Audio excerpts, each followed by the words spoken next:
ये धर्म को नहीं मानते, ये धर्म के सौदागर हैं, धर्म की दुकान लगाते हैं, धर्म के नाम पर हिंदू मुसलमानों में नफरत पैदा करते हैं। ऐसा लगता है मोदी जी की सरकार आने के पहले इस देश में मुसलमान और हिंदू रहते ही नहीं थे। ऐसा लगता है कि इनके आने के बाद यहाँ पर हिंदू मुसलमान दोनों एक साथ रहने लगे। नेशनल न्यूज़ में आपका स्वागत है। मैं हूँ आपके साथ अबरारुल हक रहमान। दर्शकों, उत्तर प्रदेश का एक बड़ा चेहरा और राजनीति में हमेशा अपने बयानों की वजह से बने रहने वाला चेहरा स्वामी प्रसाद मौर्य को लेकर के आज चर्चा करेंगे। दरअसल स्वामी प्रसाद मौर्य ने इस वक्त भले ही राजनीतिक चुप्पी साध रखी हो, किसी भी बड़े मुद्दे को लेकर वो पहले की तरह बयान नहीं देते हैं, लेकिन अभी भी जो उनके बयान देने का आप कह सकते हैं कि एक लहजा है, या फिर जिस ढंग से वो कई मुद्दों को लेकर के अपने पक्ष को रखते हैं, उसको लेकर के अब सवाल कई खड़े हो रहे हैं। आपको बता दें दर्शकों, स्वामी प्रसाद मौर्य ने फिर से एक बार भारतीय जनता पार्टी को लेकर के कई ऐसे बयान दिए हैं, जिन बयान के बाद अब ये कहा जा रहा है कि भारतीय जनता पार्टी के खिलाफ फिर से एक बार अखिलेश यादव को आसानी पैदा होगी और वो फिर से एक बार अपने कार्यकर्ताओं को, अपने वोटर्स को बीजेपी के खिलाफ एकत्रित कर पाएंगे। और ये भी चर्चा चल रही है सियासी गलियारों में कि क्या स्वामी प्रसाद मौर्य आने वाले दिनों में सपा का जो है अटूट हिस्सा भी बन सकते हैं। चूँकि वो समाजवादी पार्टी से अलग ज़रूर हुए हैं, लेकिन कई बार ऐसा देखा गया है कि जो नेता पार्टी को छोड़कर जाता है वो फिर से एक बार वापसी करता है, और ऐसा ही स्वामी प्रसाद मौर्य वाले मामले में भी नजर आ रहा है। हालांकि इसको लेकर के अब तक आधिकारिक तौर पर कोई बयानबाजी तो नहीं हुई, लेकिन इतना तय स्वामी प्रसाद मौर्य के इस तेवर ने कई बातों को स्पष्ट कर दिया है कि अब आने वाले दिनों में जो है उत्तर प्रदेश की राजनीति में या देश की राजनीति में कौन सा बड़ा खेला होने वाला है। और स्वामी प्रसाद मौर्य के सपा में आने से सीधे तौर पर आप कह सकते हैं कि समाजवादी पार्टी को एक बड़ा राजनीतिक लाभ जो है वो मिलता हुआ दिखाई देगा। इस रिपोर्ट में आपको आइए दिखाते हैं स्वामी प्रसाद मौर्य के उस बयान को, सुनाते हैं आखिरकार वो क्या कह रहे हैं और बीजेपी को कैसे आड़े हाथों ले रहे हैं। देखिए इस रिपोर्ट। ये धर्म को नहीं मानते, ये धर्म के सौदागर हैं, धर्म की दुकान लगाते हैं, धर्म के नाम पर हिंदू मुसलमानों में नफरत पैदा करते हैं। ऐसा लगता है मोदी जी की सरकार आने के पहले इस देश में मुसलमान और हिंदू रहते ही नहीं थे। ऐसा लगता है कि इनके आने के बाद यहाँ पर हिंदू मुसलमान दोनों एक साथ रहने लगे। शायद कोई इतिहास नहीं मालूम। इस देश में 1100 साल तक मुसलमानों ने राज किया। 1100 साल। 8वीं 9वीं शताब्दी शुरुआत हुई है और अंग्रेजी हुकूमत के पहले तक यहाँ पर मुस्लिम शासक होते थे। भिन्न भिन्न सल्तनत के रूप में कभी शेरशाह सूरी आए, कभी तुगलक आए, कभी गोरी आए, कभी गजनी आए, कभी बाबर आए, तो कभी कोई आया, लेकिन 1100 साल तक हुकूमत किया मुसलमानों ने।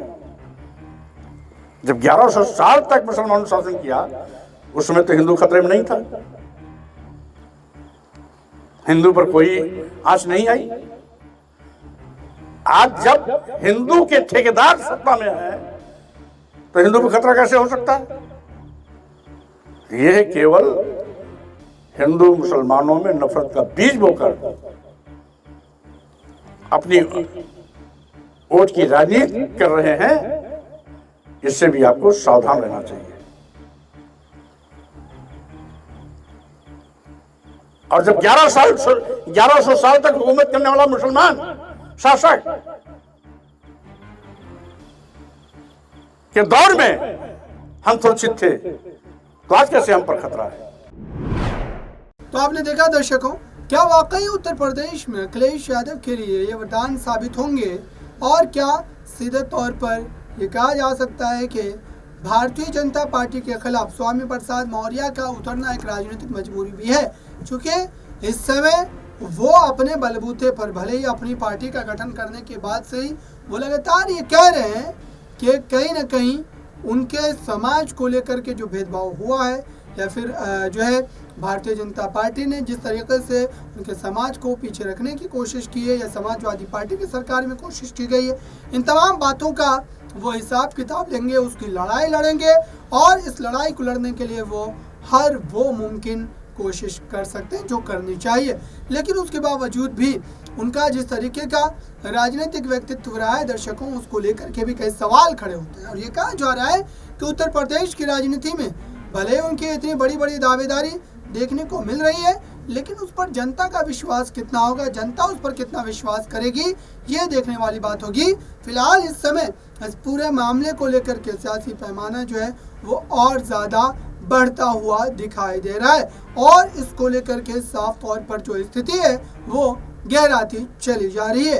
आपको ये भी बता दें दर्शकों, स्वामी प्रसाद मौर्य ने इस पूरे मामले को लेकर के इस बयान को देने के बाद सनसनी फैला दी है, और ये कहा जा रहा है कि आने वाले चरणों में जो लोकसभा के चुनाव चल रहे हैं उसमें इसका सीधे तौर पर असर जो है देखने को मिल सकता है। और इसीलिए जो है भारतीय जनता पार्टी के लिए ये बयान जो है काफ़ी ज़्यादा जो है ख़तरनाक भी साबित हो सकता है, क्योंकि इसका सीधे तौर पर अखिलेश यादव को राजनीतिक फ़ायदा, राजनीतिक लाभ जो है वो मिलने की उम्मीद जो है जताई जा रही है।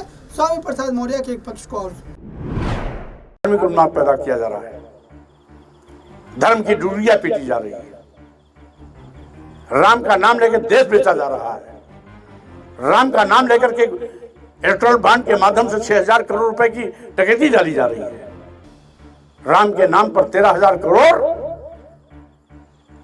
का भ्रष्टाचार करके उसको दबाने के लिए नीरव मोदी को देश से भगोड़ा करार किया जा रहा है। ये सब खेल हो रहा है,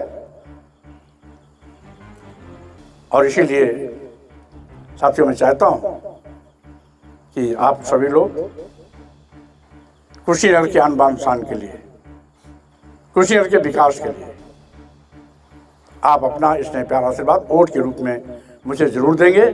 चुनाव चिन्ह परसों 17 तारीख को आ जाएगा, और जैसे ही 17 चुनाव चिन्ह आता है मैं विशेष टीम लगा करके उस चुनाव चिन्ह को आप तक पहुंचाने का प्रयास करूंगा।